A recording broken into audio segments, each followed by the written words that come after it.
Hello friends, நம்மள நிறைய பேருக்கு பிஸ்னஸ் ஸ்டார்ட் பண்ணோங்கிற ஆசை இருக்கும். ஒர்க் பண்ணிட்டு இருந்தாலுமே எக்ஸ்ட்ரா இன்கம்காக பார்ட் டைமாக ஏதாவது பிஸ்னஸ் பண்ணலாம் அப்படிங்கிற தாட் வந்திருக்கும்.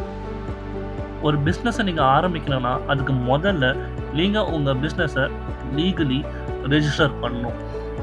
ஒரு பிஸ்னஸை ரெஜிஸ்டர் பண்ணுறதுக்கான ப்ரொசீஜரை நீங்கள் ஆன்லைனில் சர்ச் பண்ணிங்கன்னா அங்கே பேராவாக நிறைய இன்ஃபர்மேஷனை கொடுத்துருப்பாங்க.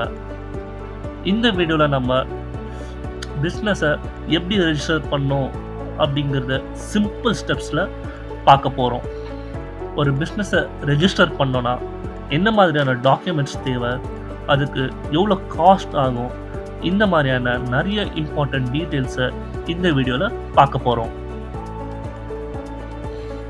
முதல்ல நீங்கள் என்ன மாதிரியான பிஸ்னஸ் ஸ்ட்ரக்சரை இன்கார்பரேட் பண்ண போகிறீங்க அப்படிங்கிறத டிசைட் பண்ணணும். காமனாக 3 டைப் ஆஃப் பிஸ்னஸ் ஸ்ட்ரக்சர்ஸ் இருக்குது.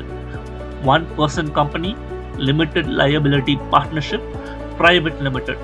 இந்த ஸ்ட்ரக்சர்ஸில் எதுன்னு நீங்கள் டிசைட் பண்ணி வச்சுக்கணும்.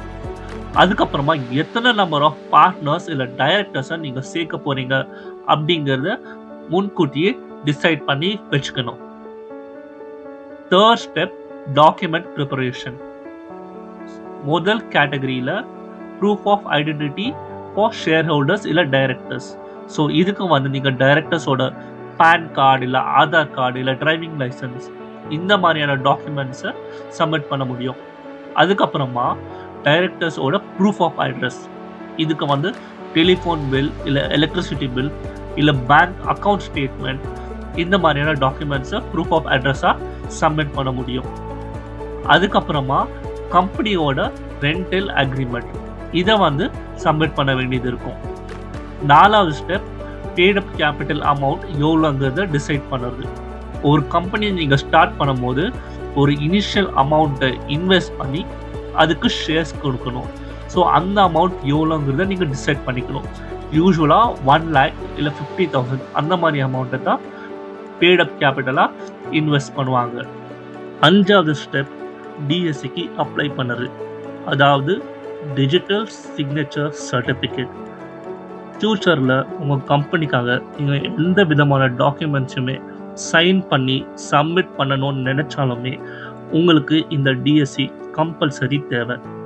அதனால் கம்பெனியை இன்கார்பரேட் பண்ணுறதுக்கு முன்னாடி நீங்கள் இந்த டிஎஸ்சிக்கு கம்பல்சரி அப்ளை பண்ணி ஆகணும். 6th ஸ்டெப், டிஐஎன் இல்லை டிபிஐஎன்க்கு அப்ளை பண்ணுறது. டிஐஎன் அதாவது டைரக்டர் ஐடென்டிஃபிகேஷன் நம்பர், ப்ரைவேட் லிமிடெடில் சொல்லுவாங்க. டிபிஐஎன் அதாவது டெசிக்னேட்டட் பார்ட்னர் ஐடென்டிஃபிகேஷன் நம்பர், எல்எல்பியில் சொல்லுவாங்க.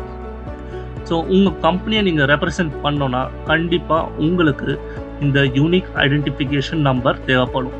ஸோ அதனால் நீங்கள் இந்த டிஐஎன் இல்லை டிபிஐஎன்க்கு அப்ளை பண்ணணும். 7th ஸ்டெப், நேம் அப்ரூவல் வாங்குறது. உங்கள் பிஸ்னஸ்க்கான நேமை நீங்கள் சூஸ் பண்ணிட்ட பிறகு எம்சிஏ கிட்டேருந்து அப்ரூவல் வாங்கணும். சூஸ் பண்ணுறதுக்கு முன்னாடி இந்த நேம் யூனிக்காக இருக்கா இல்லை ஆல்ரெடி எக்ஸிஸ்டிங் கம்பெனிஸோட கிளாஷ் ஆகுதா அப்படிங்கிறத நீங்கள் செக் பண்ணணும். இதுக்கு நீங்கள் டைரெக்டாக எம்சிஏ போர்ட்டல்லையே செக் பண்ணலாம். Final step, company registration online.